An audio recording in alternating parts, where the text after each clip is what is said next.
We had an entertaining night last night, and I don't know that I've ever laughed in the middle of the night as hard as I did last night. I'm glad you did. But at 3:30 a.m., I hear a cat who is in the tent next to me, and let me preempt this by 2 nights ago, I had a nightmare that somebody was grabbing a hold of me because it wouldn't give me my car back, and I woke up yelling, let me go, or let go.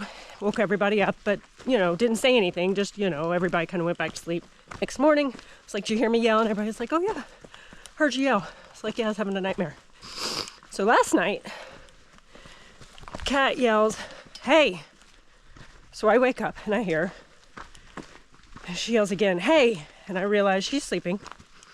And I'm waiting for her to wake herself up, and then she yells joy, but it's muffled. It's not a clear, concise. She said your name several times. No, she said it just once. She said help me. and then I'm just like, okay, I'm gonna see where this goes. No, you're like saying nothing. Well, I'm not saying anything. I'm just like realizing she's still dreaming. She's gonna wake herself up, surely. And then she yells, Rachel, but it's still muffled. It's not a clear. And so now Rachel's up and our neighbors are up, and then I'm just like shocked she's still sleeping through this and still talking. And the best part is when she yells bear. And so our neighbors are like, I have bear spray. And I'm at this point in my tent laughing because I'm like, do they really actually think that, it's a muffled bear. It's not like if Kat saw a bear, she's gonna be cussing. I think the best part is that I legitimately thought Kat needed medical attention at first. So I'm unzipping my tent because she would not answer me because I said her name 7 times. And then I said, you need to talk to me. What's happening? No answer. So I unzip my tent to get out, and then I hear bear. And so I slowly back into my tent and zip it up as though I would be protected by my tent.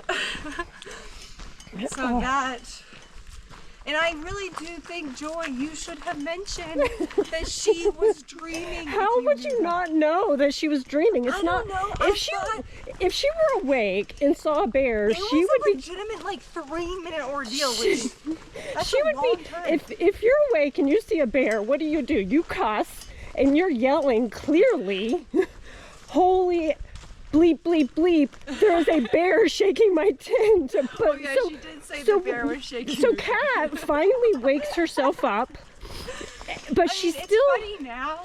My heart was racing. She wakes herself up, but because she's just now waking out of this deep dream, she says there's a bear shaking my tent. But she's still thinking it's a real, it really happened. So our neighbors again are like, has anybody seen the bear? I have not seen bear spray. I have not seen a bear. And Rachel's like, I'm in my tent. I'm not getting out. I'm laughing. I cannot be sure because I am not getting out to look. At this point, I'm literally crying, laughing so nothing hard. to help the situation. She has said nothing. She's just laughing in her tent. Because you can tell she just woke up from this deep dream. You personally could tell. You and your dream studies can tell. I was the closest to Kat too, so I could very clearly hear her and tell. Our neighbors that were a little further away probably couldn't tell when Kat said there's a bear shaking my tent. Well, because then the neighbors were like, did you say bear? So it was a very entertaining night. You're welcome. And This will really be the best story of our trip. Absolutely. Hands down.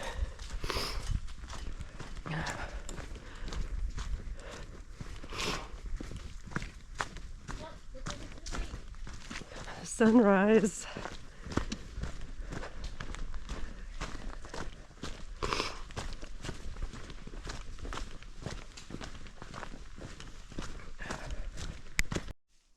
Last day, we have 4 miles today total, with only like 600 feet of elevation. We've got to get to the parking lot by 9 and get our hitch home from Melissa and Kelly. So Kat, tell me, this trip compared to last trip, what have you learned differently or new? What have I learned? That I can say on camera.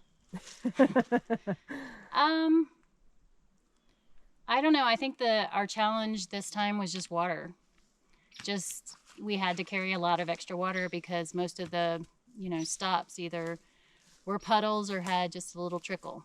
So I've learned to be grateful for amounts of water on the trail. Right.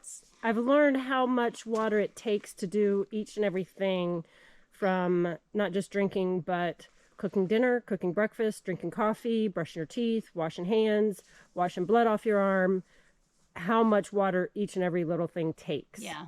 Where I've never paid attention before to how much water everything takes. And to not pass up water when you Right, go by, yeah. even if you feel like you have enough to top Yeah, because you off. just don't know. And we saw a guy who had no water, and he was at camp, and there was no water for miles. So Yeah. It was about 3 miles for him to get water. yeah. And this is where we end this journey. Deep Gap parking lot. So Rachel, what did you learn this time around, or what did you think on this trip differently than the first trip? How was this experience different? I don't know if it was like drastically different, right? I think what it did for me is it reminded me of doing hard things and the importance of doing hard things. And I think I said this last time, because you think backpacking, you're just hiking up a mountain, hiking down a mountain. But what you forget is every single thing you do is incredibly difficult, whether it's a half mile down for water. And in this case, our second day, we didn't have a lot. We had to ration it to cook. So we I hiked think down for water that ended up not being there, right? That's so. And then it was the steepest grade back up to get. And we had no nothing. water to show for it. So I think it's a reminder of what you're capable of doing. So then you end the trail and you're like, I can do hard things. This is pretty awesome. So I don't know if it's necessarily learning, but it's a reminder of what our bodies are capable of. So that's kind of cool.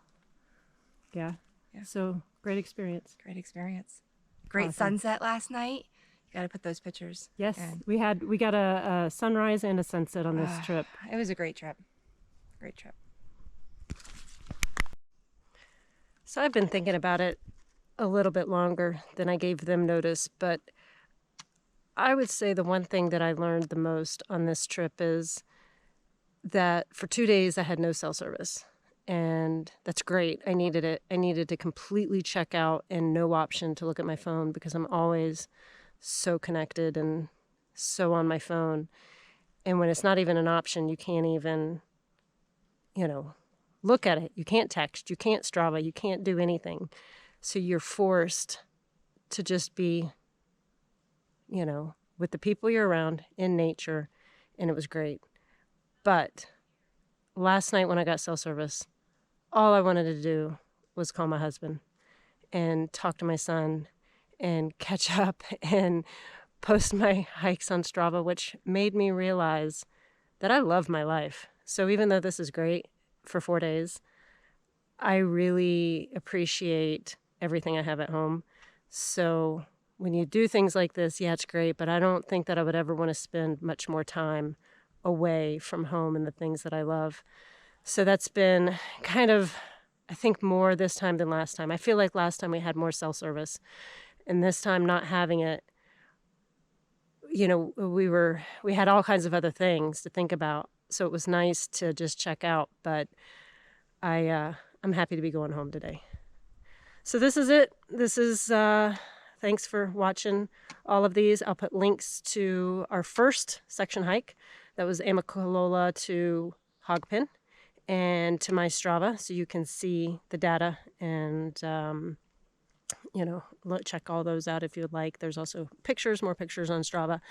And hit subscribe and stay tuned for the next adventure, which 3 weeks is going to be gravel biking across Florida for 200 and some miles. So that will be a sufferfest.